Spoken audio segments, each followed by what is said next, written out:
Ilaite ma jóg way fi ngeen jilin seewey ñoo ma jëmalul boppam soxna Jaara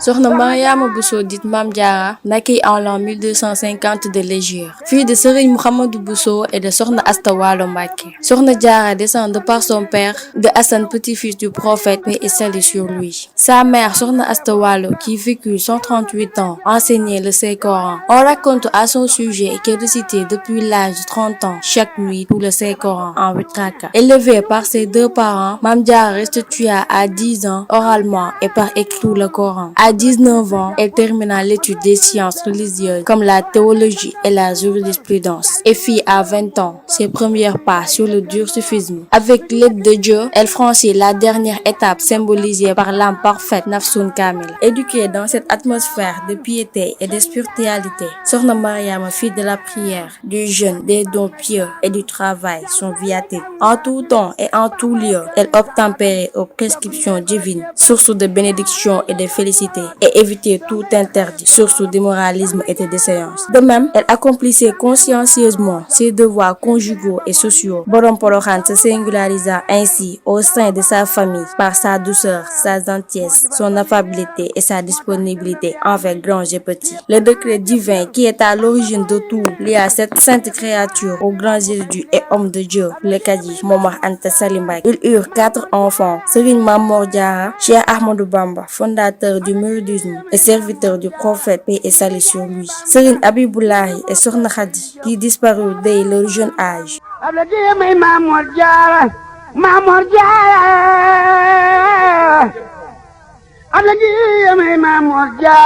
yéena jaayi Bamba yéena moo pëg pay jëf moo waral Maam Bamba Abdul la muy jëf yéena waral kër ak buuram yéefari la muy jëf yéena waral kër ak dooram moo tax Abdul war nay jëf te boole koog yéene loola mooy njërma dee leen jëf te boole koog yéene. La géographie de Serigne Mame Mor Diarra, dit Borom Sam, qui priait 100 rakas la nuit, suffit comme preuve de la dimension exceptionnelle de Sokhna Diarra et de son illustre fils, Cheikh Ahmadou Bamba, à qui il finit par faire acte d'allégeance et dont était pourtant le frère aîné. Certains biographes de Mame Diarra soutiennent que c'est son père, Serigne Mouhamadou Bousso, qui sut dans un songe que Sokhna Diarra naîtra le pôle de tous les temps. Il donna alors la main de sa fille au Kadi, Serigne Momar Anta, réputé pour sa probité morale et sa piété. Cependant, d'autres soutiennent que c'est Sokhna Anta Ndiaye Mbacké, mère de Serigne Gawane, qui conseilla à Serigne Momar Anta, son époux, de prendre pour deuxième épouse Sokhna Mariama Bousso, eu égard à ses nombreuses qualités. La célèbre anecdote selon laquelle elle passa une nuit entière sous la pluie, attendant jusqu'aux premières lueurs de l'aube, l'ordre d'abandonner le plan de clôture que son époux lui avait demandé de tenir, est restée vivace dans nos esprits.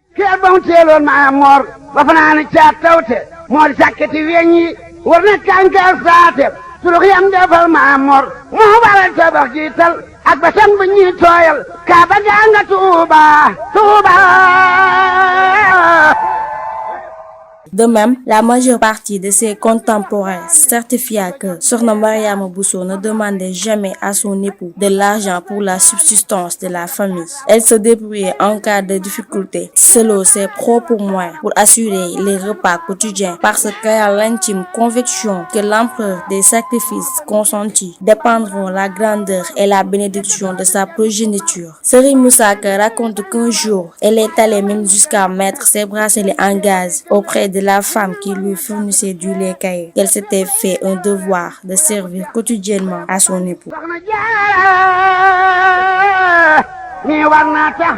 jigéen dafa xaadam moom ki nangu woon xaadam te si kal maaram Sokhna Jaara mi war naa tax jigéen nangu sëriñam boole cem du kat ati xel si dee mu di yaaram Sokhna Jaara mi war naa tax jigéen sanal góoram yekk say takkaay di ko jox jigéen mu di yaaram Sokhna Jaara mi li mu am sax jigéen mënu koo jëf waaye nangu ak yéene daana dolli pay kuy jëf. Sokhna Diarra détenait par-dessus de tout une force spirituelle rare chez une femme, force qui lui permit de percevoir très tôt et de taire les miracles qui se manifestaient en la personne de son fils, Cheikh Ahmadou Bamba Khadim Rassoul. Elle fit même tout pour les cacher à son entourage et ne finit par s'en ouvrir sur son insistance qu'à son oncle Tafsir Mbacké Ndoumbé, qui avait perçu chez son jeune neveu des signes et des dons exceptionnels. Le surnom de Diaratoulaye, voisine de Dieu, qui donnera le diminutif Mame Diarra qui lui valut ses nombreuses qualités spirituelles et humaines, est attribué à juste titre à cette vertueuse créature qui vécut et se complut sa vie durant dans l'entretien des relations conviviales et chaleureuses avec tout son entourage. Assurément, Sokhna Diarra mérite tous les égards et hommages qui lui rendirent hommes et femmes de plusieurs races et ethnies, de tout horizon et surtout ceux des poètes comme Serigne Moussa Ka et Serigne Mbaye Diakhaté. Le premier lui lance cet éloge: tu étais l'épouse modèle quand les autres étaient source de soucis. Ô championne, qui triompha dans l'arène où exultaient les fils de différentes épouses dites vertueuses. C'est pourquoi leurs fils se font domestiques alors que le tien se tient lui sur un piédestal. Sur la même lancée, Serigne Moussa renchérit: tu fis ce que nul ne fit ni ne peut. C'est pourquoi nul n'aura après toi une telle récompense. Sokhna Diarra bu giyen kon mi neefi tey duñu beew waayi nga te forox nga te foog nga jelu na fi des yàllal yow yàlla jox barke Sokhna Diarra bu defan sukk ak cuune duñu wan ki ñuulu dolle dal xëju cim nen Sokhna Diarra la ñuulu mosula julli te jàppul mosula julli te wildul loola kay sangam tuubal daldi wër këram buubal nuy jaayi dëkkandoom nu ji yekk jigéenam soxnante njaayi mbokkam saalam so maaram loola wal sëriñ Gaawaan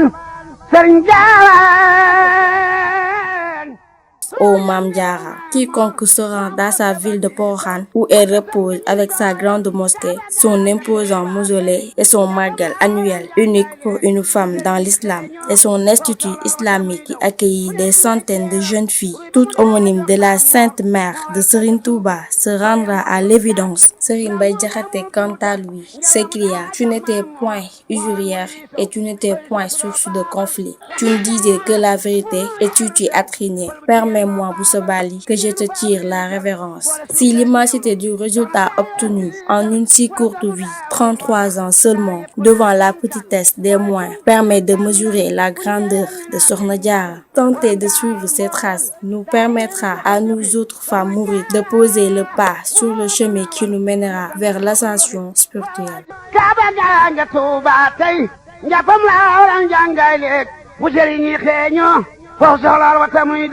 ku nekk ngay teeral ruy ba mu daa jox Maam Moor moo waral kabe suukar koog ya moo di sun kaas yi ndax nguur daa amul puutar njalla mu daa jox Maam Moor moo waral mu rii sow koy sootu doo baabal Sokhna Diarra moo jar bew fal bu ci yeen doo baabal ñeenu fa ab liitar boole suukar ak meew noonu soxna saa yorab tiitar wal ga mu daa wal moo tax daara yëpp naa kunkang boole kunkang ak kandang bu njëlee ñu naa biñ bañ waram gaa waral mboolem daariiru juxur juxi Sokhna Diarra